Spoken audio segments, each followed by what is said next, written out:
Hello kids, we welcome you to our KIDSLAND family. So kids, as usual, our teacher Mamo Kanu is in touch today to do today's lesson for you. So let's get a summary of today's lesson from him. Yes, Joanna, today we are talking about the next part of Moses. Today we will learn the service of Moses. Now let's go to today's lesson.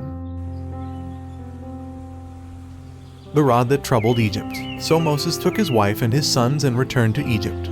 And the rod of God was in his hand, and Aaron, sent of God, came to meet him in the wilderness, and there Moses told him all that was in his heart, and all that God had sent him to do. When they came into Egypt they gathered the Israelites together, and Aaron spoke to them, and they believed his words, and the signs that Moses showed them. Afterward, they went to Pharaoh and gave him the message of the Lord, and Pharaoh said, I know not the Lord, neither will I let Israel go. And he began to oppress the Israelites more than he had ever done before. They made bricks of clay mixed with straw that hardened in the sun and were as lasting as stone. But he forced them to find the straw wherever they could and make as many bricks as before. This they did until no more straw could be found, and their Egyptian masters beat them cruelly because they failed to make the full number of bricks. Then they turned upon Moses and Aaron and said that they had put a sword in the king's hand to slay them. Where could Moses turn except to the Lord who had sent him? The Lord heard him and made to him again the great promise, as he did at the burning bush, and Moses told the people, but they could not believe it, for they were crushed under their cruel burdens. And now the Lord sent Moses and Aaron again to Pharaoh, to show by sign and miracle that their message was from him. They took the rod that Moses brought from Mount Horeb, and Moses told Aaron to cast it down before the king, and it became a serpent. Pharaoh called his wise men and wizards, and they did the same. Only Aaron's rod swallowed up their rods, and Pharaoh would not listen to their words. The rod that troubled Egypt. The rod that troubled Egypt, but in the morning when Pharaoh walked by the river the two men stood by him and said again, The Lord God of the Hebrews hath sent me unto thee, saying, Let my people go that they may serve me in the wilderness. And then Aaron struck the waters of the river Nile with his rod, and the waters turned to blood. In all the land, in every stream and pond there was blood, so that the fishes died and no one could drink the water. But because the wizards could turn water to blood also, Pharaoh's heart was hardened toward Moses and Aaron. While the people were digging wells for water, Aaron stretched forth his rod over the river again, and frogs came up from it, and spread over all the land and filled the houses of the people. This also the magicians did, but so great was the plague that the king said, I will let the people go. When shall I entreat for thee and for thy people to destroy the frogs from thee and thy houses? Said Moses, and Pharaoh told him to do so the next day. So on the next day Moses prayed to the Lord that the frogs might go out of the land, and the Lord answered his prayer. But when Pharaoh saw that the frogs had been destroyed, his heart grew hard, and he would not listen to Moses and Aaron. Then another plague was brought upon the Egyptians. The dust of the land was changed to lice that covered man and beast. And this was followed by swarms of flies that settled upon all the land except Goshen, where the Israelites lived. Then Pharaoh said, Go, sacrifice to your God in this land. But they would not worship in Egypt. And Pharaoh at last told them that they could go into the wilderness, but they must not go very far away. So Moses prayed, and the swarms of flies were swept out of Egypt. But Pharaoh did not keep his word. Then a great sickness fell upon the cattle and sheep of the country, though the flocks and herds of the Israelites were free from it. And this was followed by a breaking out of boils upon men and beasts everywhere, even upon the magicians. But Pharaoh's heart was still too wicked to yield to God.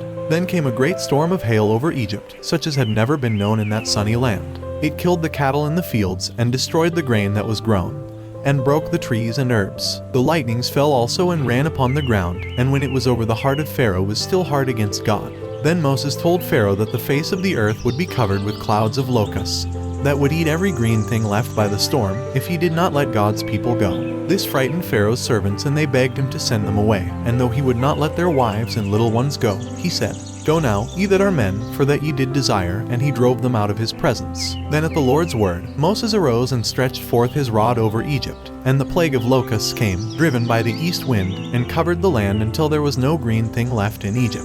Then Pharaoh sent for Moses and Aaron in great haste, and confessing his sin, begged to be forgiven and to be saved from this death only, and, at Moses' prayer, a mighty west wind drove the army of locusts into the Red Sea. But again the heart of Pharaoh turned against God, and the Lord brought thick darkness over the land for 3 days. Only in the homes of the Hebrews there was light. Then Pharaoh was willing to let them take their wives and their little ones, but not their flocks and herds, and because they would not leave them behind, Pharaoh drove Moses and Aaron from him in anger, saying, See my face no more. But the Lord proposed to break the hard heart of Pharaoh. He told Moses to see that every Israelite should take a lamb from the flock and keep it 4 days. Then, at evening, he was to kill it, and dip a branch of hyssop in its blood, and strike it against the sides of his door, also over it, leaving 3 marks of blood there. Then he was to close his door and no one was to go out of it until morning. They were to roast the lamb and eat of it, and be ready for the journey they were to make, and it should be to them forever the feast called the Passover. They were to eat it with unleavened bread, and the feast should be kept forever from the 1st to the 7th day of the month, a holy feast to the Lord. And this is why it was called the Feast of the Passover. At midnight, after the lamb was killed in each house of the Israelites, and the doors were shut, the Lord passed through the land, and wherever he saw the blood on the side posts and the top of the door, he passed over that house, and it was safe. But in every Egyptian house the firstborn died, from the child of Pharaoh who sat on the throne, to the child of the captive in the cell, and all the firstborn of cattle. The next morning a great cry went up from the land of Egypt, for there was not a house where there was not one dead. Then Pharaoh was quite ready to let the Israelites go. "Take all you have and be gone," he said. They were all ready, and rose up very gladly to join the great procession, led by Moses and Aaron, that gathered in Goshen, and started on its long journey toward the east. They had heard of the land of their fathers, and now they were going home to be slaves no more. They were a family of 70 souls when they came into Egypt, 430 years before, and now they went out a great nation, as the Lord had promised when he blessed their fathers. The feast of the Passover has been the chief one held by the Israelites from the time of their coming out of Egypt until now, and since Jesus held the Passover feast with his disciples on the night that he went forth to death, it has become to all Christians the sacrament of the Lord's Supper. So kids, today we learned a lot about the service of Moses. We hope that your life will get many things from this, so we will learn more about Moses next episode. If you are not connected to our website yet, connect to our website today and subscribe to our YouTube channel. Then you can watch as soon as we post a video. This is the KIDSLAND family.